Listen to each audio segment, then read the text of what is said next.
by lawyers for actor Justin Baldoni showed unedited footage from the filming of... One thing you should know about me is I will admit and apologize when I fail. My nose is so big.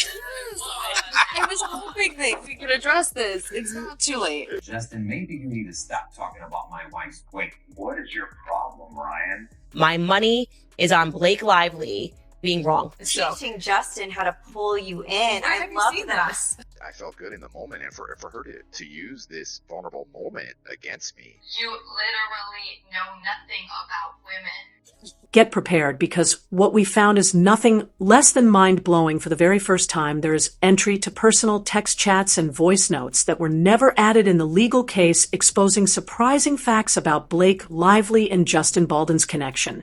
And that is not everything. Rare behind the curtain clips from the film location show Blake behaving in ways that totally go against her court statements. All of this proof is being kept back until the hearing officially starts, which means the conflict is only now firing up with the way events are rolling. Blake Lively might be looking at her own Amber Heard 20 moment. And believe me, this is just starting. Time progressed in this film. She decided that she wanted to be a producer. She started to make edits. She wanted to be part of the editing team. There were people hired, like human beings, actually hired to do the editing job, who had done work as editors. What makes this chaos even more intense is how Blake Lively supposedly attempted to use her superstar ties Taylor Swift and Ryan Reynolds to push Justin Baldon's side along with Sony Pictures. Her note was basically simple: give up control of the project or risk losing the backing of her huge fan crowd, plus the strong pull of her top-tier friends. But here is where it turns surprising. Her daring attempt did not turn out the way she thought. Instead of boosting her stance, the whole scheme blew up badly. And I have every detail on how it all fell apart. Not making any sense. After working for this film for almost 2 years, together collaborating, text messages, voice memos, getting along, joking, we never had an issue before the break. And then after the break, suddenly there's this weird thing going on with all these demands. I met them at their place, and Ryan blows up on me. And then Taylor's looking at me like I'm some... That was Justin Baldon basically standing up for himself against all the turmoil Blake Lively kicked up. And believe me, you're going to want extra popcorn, because this tale only gets wilder from the start. Things never really lined up. Blake and Justin worked together on this project for nearly 2 years, teaming up, closely laughing together, and showing zero hints of problems. Then, after a short pause, everything flipped. Suddenly Blake began throwing in new demands. Ryan Reynolds was said to have snapped at Justin, and Taylor Swift iced him out like he had done something beyond repair. The odd thing is, even with all the sudden strain, Justin insists he kept things professional and polite. He and Blake even spent long stretches together in the editing room, with Blake asking to be deeply involved in the post-production stage. Then came the breaking point. Justin never even outright denied her requests. He simply told her to wait until he had a rough version ready so she could share feedback. Later, that single no changed everything. Right away, Justin was locked out of his own project. Sony turned over creative control to Blake and Ryan, and Taylor began pushing the film as if it had always been her vision. Meanwhile, Justin, the guy who had poured 5 years into the project, was treated like a guest at his own movie launch. And then there is Colleen Hoover, the writer of the book behind the movie. She had personally picked Justin for the role, worked with him on the script, and even stood beside him to promote the film after the claimed harassment had already happened.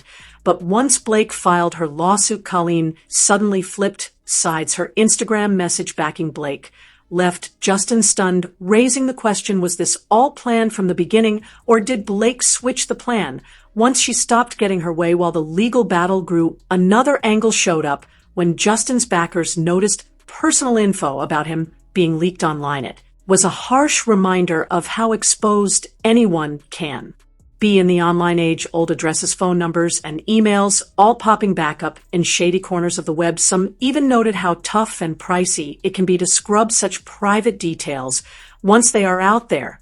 That is where tools like Aura step in, offering identity protection, dark web checks, VPNs, and more to guard people from this kind of misuse. But circling back to the core of the scandal, what stands out is how steady Justin was in praising Blake Even after it all in talks, he called her smart.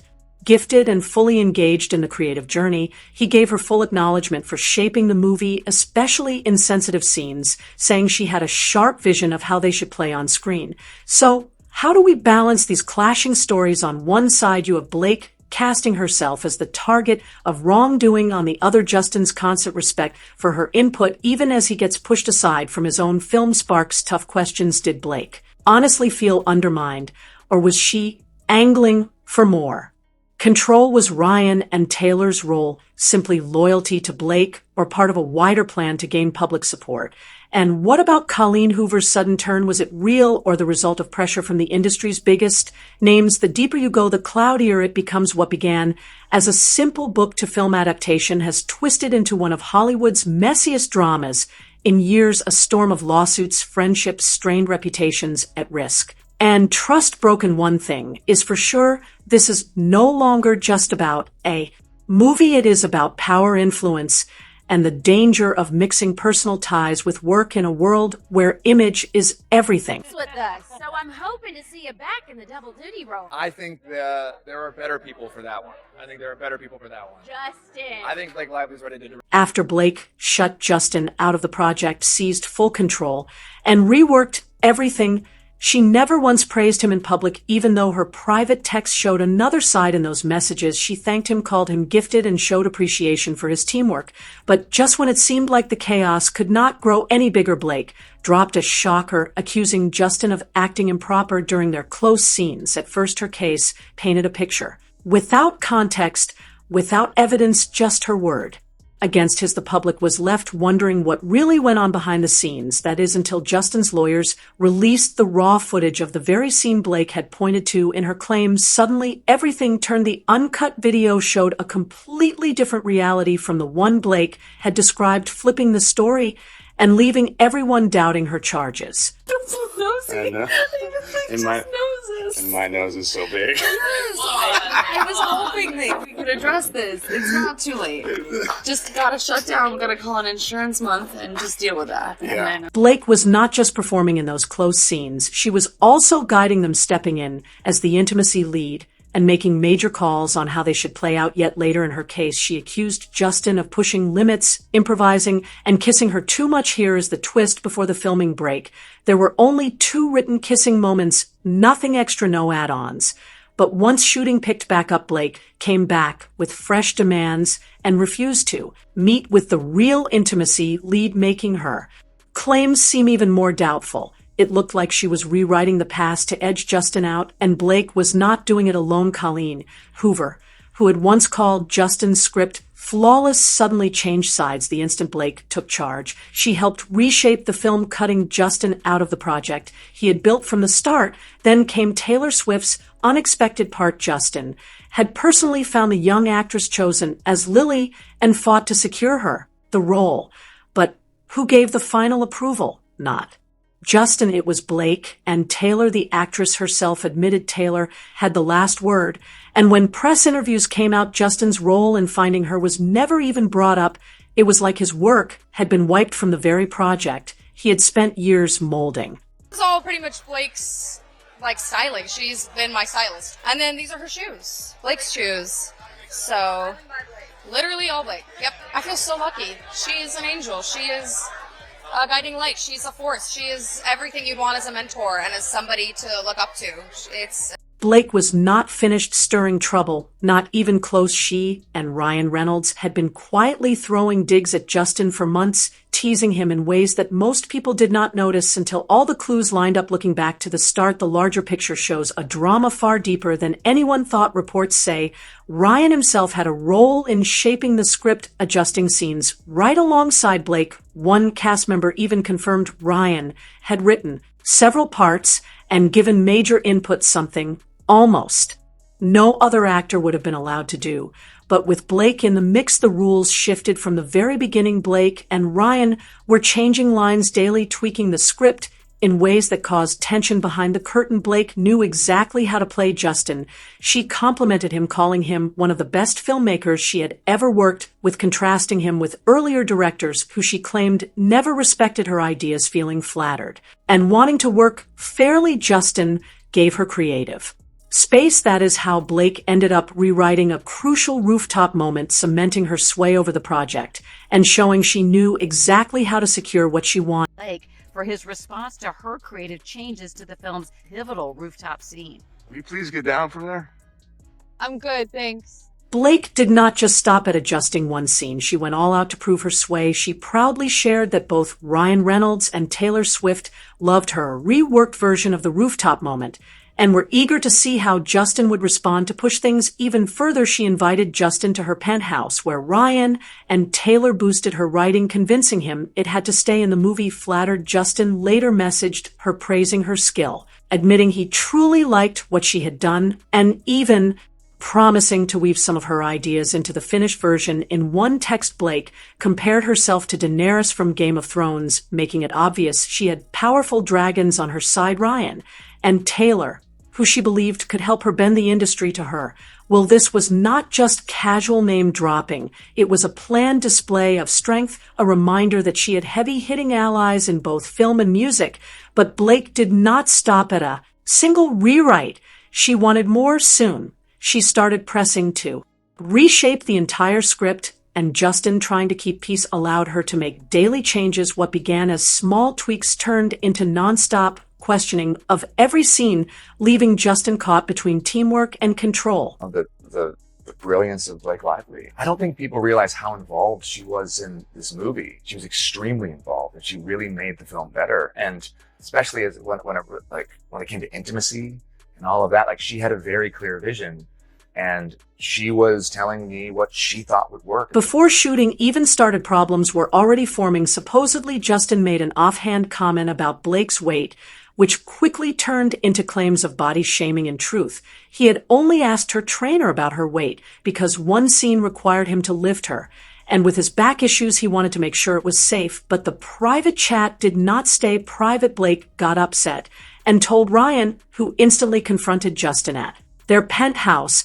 Ryan blew up, accusing him of shaming, while Blake allegedly threatened to leave the film unless Justin agreed to handle things her way. She even warned that if he refused, she would go public with a fat-shaming story. Justin was backed into a corner, apologizing for something he never meant while trying to save his name. Even with the strain, filming went forward. Blake later claimed Justin mistreated her during the first month, yet she kept talking with him regularly. Oddly, she often asked to see the daily reels, complimenting clips, and even requesting more. Hey, Justin, not trying to bother you, but that playlist you sent me was good. Just checking again about maybe seeing the dailies. One of her notes said she even pointed out how much Ryan and Taylor loved the clips, hinting she already had two strong allies if she truly felt wronged. Her push to stay so involved did not add up. Things worsened when Justin denied her full access to every daily cut. Blake reacted by running to Ryan and her lawyers, filing new complaints and coming back with a long list of demands. These were not small tweaks. They were power plays that put the whole shoot at risk by slowing everything down. She threatened the jobs of hundreds of crew members and placed Justin's career in greater danger. Even Sony, the studio, had trouble understanding why she was making such disruptive requests. It was becoming clear Blake was not just acting. She was pulling strings behind the curtain, positioning herself like a co-director while trapping Justin in an impossible spot. Then came the breaking moment: leaked footage that cut down Blake's legal claims in her case. She accused Justin of harassing her during close scenes, saying he kissed her neck, sniffed her, and told her she smelled good. But the raw, uncut clips showed something very different. The moments she described turned out to be scripted, rehearsed, and guided, not unscripted or out of bounds. When viewed in context, the scenes did not back up her claims. They exposed them as false. I know. And my nose is so big. I was hoping that we could address this. It's not too late. Just gotta shut down. Gotta call an insurance month. And before this clip surfaced, Blake had no idea that audio from the scene was captured. She later claimed what happened was harassment. But in truth, both she and Justin were fully in character. Blake herself even suggested adding dialogue and speaking during the scene to make it seem more romantic. When slowed down, it was obvious it was just part of the film. Two performers joking, laughing, and staying in character to capture the mood. Nothing out of line or unprofessional was happening. Their roles were meant to be romantic, and they played it as actors, not as themselves in the raw version. You can even hear them laughing between takes, making playful comments about the script and their characters. The vibe was light, casual, and friendly. There was no hint of discomfort. At one moment, Justin even complimented Blake by praising her marriage to Ryan, joking about how romantic he was compared to his own habits with his wife. That is not the behavior of someone crossing boundaries. That is a director treating an actor with respect, and Blake had no issues. Then she even pushed for changes to make the scene look more romantic. Though the original script had no dialogue, she asked for extra lines, and Justin agreed, filming 2 cuts, one with dialogue and one without. Everything stayed professional, with Justin pulling back. The second cut was called later. He caressed her chin and lip for a slow motion shot, again, not improvised, but directed and character-based. Blake herself pushed for these touches to boost the effect. She was engaged, collaborative, and even looked like she enjoyed the process. Nothing about it suggested harassment. It was just part of the work. Yet later, Blake flipped the story into claims of harassment and body shaming, convincing Ryan to support her. The manipulation showed in other ways too, like near the end of the movie, when Blake thanked Ryan for playing nice bull, a character inspired by Deadpool.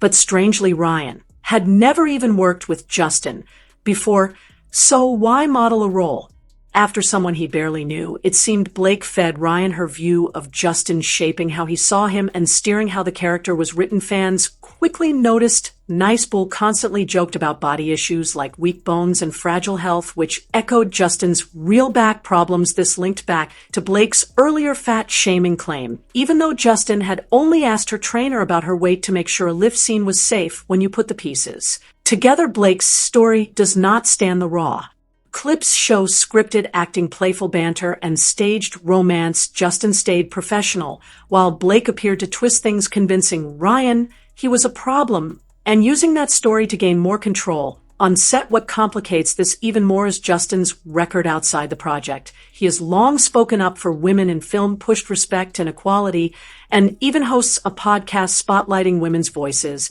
and promoting safe sets. For someone with that background to suddenly be branded as a creep feels off.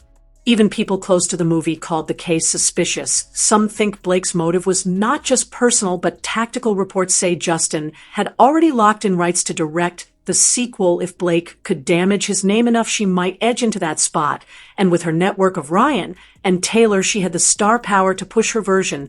Further, things heated up more when Brendan, who played Atlas, posted on Instagram siding with Blake. His support raised eyebrows since Justin had fought for him to get the role. Why turn so fast? Was it loyalty to Blake, industry pressure, or something else? Meanwhile, Justin said he felt deeply betrayed at one point when Sony stressed him over wardrobe issues. Blake had privately comforted him, offering support when he was low, only to later use those moments against him in her filings. He had worked to build a respectful creative space, only to watch it get twisted into charges that put his career and name at risk. This leaves the bigger question: was Blake planning all along to push Justin out, or was it just two strong personalities clashing until it blew up? The truth may lie in between, but what is clear is how the public saw it. Blake placed herself as the victim. Ryan stood by her. Taylor cheered her on.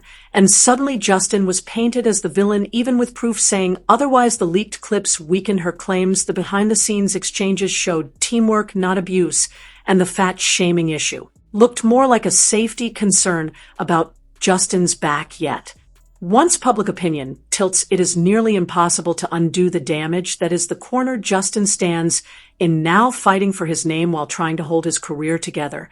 And the story is not finished, with court fights still pending and tension high. The fallout could last years. Blake may try to seize control of the sequel. Justin will fight to clear his name, and Hollywood is watching closely to see which side wins. So what do you think? Was this a deliberate power play by Blake, or just miscommunication and egos colliding? Let us know in the comments.